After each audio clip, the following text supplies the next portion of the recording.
The Tale of Peter Rabbit. Once upon a time there were 4 little rabbits, and their names were Flopsy, Mopsy, Cottontail, and Peter. They lived with their mother in a sandbank, underneath the root of a very big fir tree. "Now, my dears," said old Mrs. Rabbit one morning, "you may go into the fields or down the lane, but don't go into Mr. McGregor's garden. Your father had an accident there. He was put in a pie by Mrs. McGregor. Now run along, and don't get into mischief. I am going out."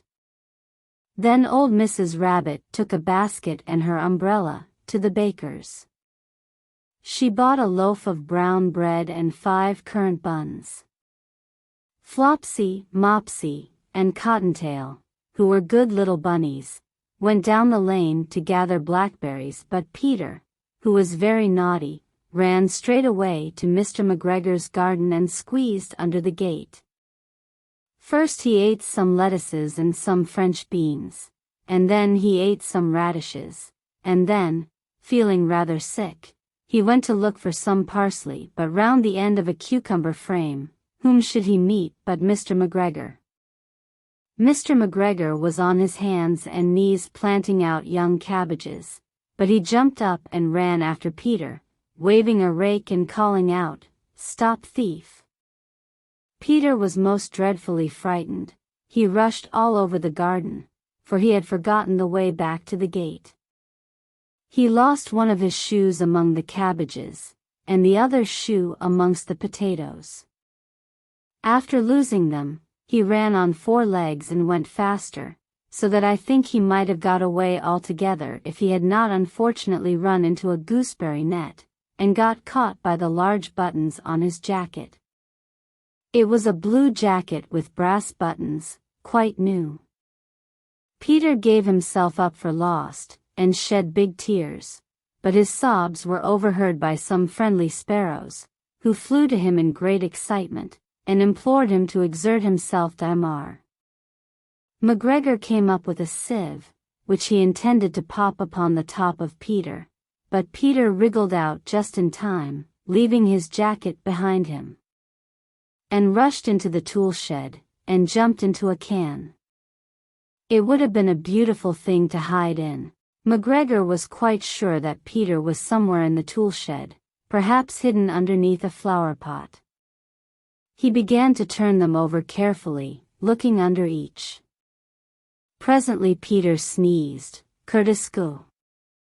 Mr. McGregor was after him in no time and tried to put his foot upon Peter, who jumped out of a window, upsetting 3 plants.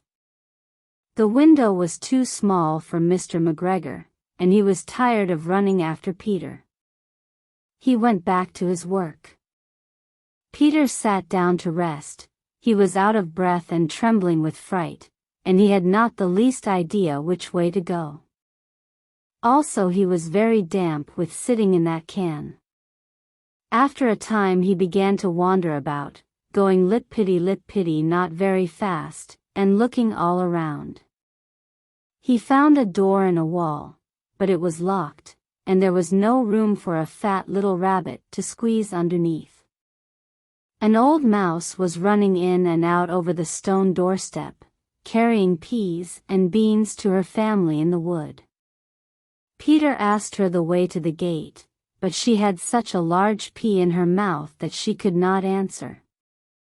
She only shook her head at him. Peter began to cry.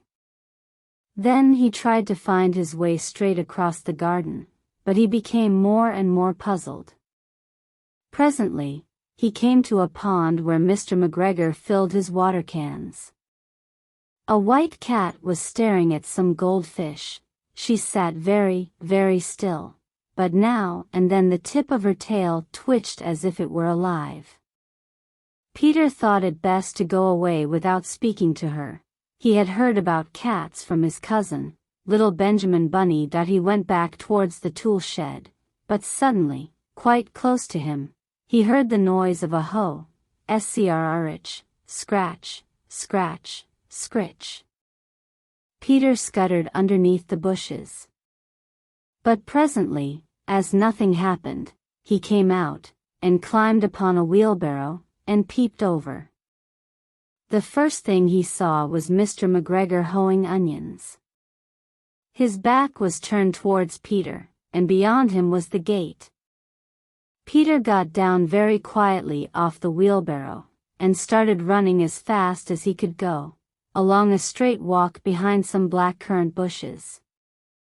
Mr. McGregor caught sight of him at the corner, but Peter did not care. He slipped underneath the gate, and was safe at last in the wood outside the garden.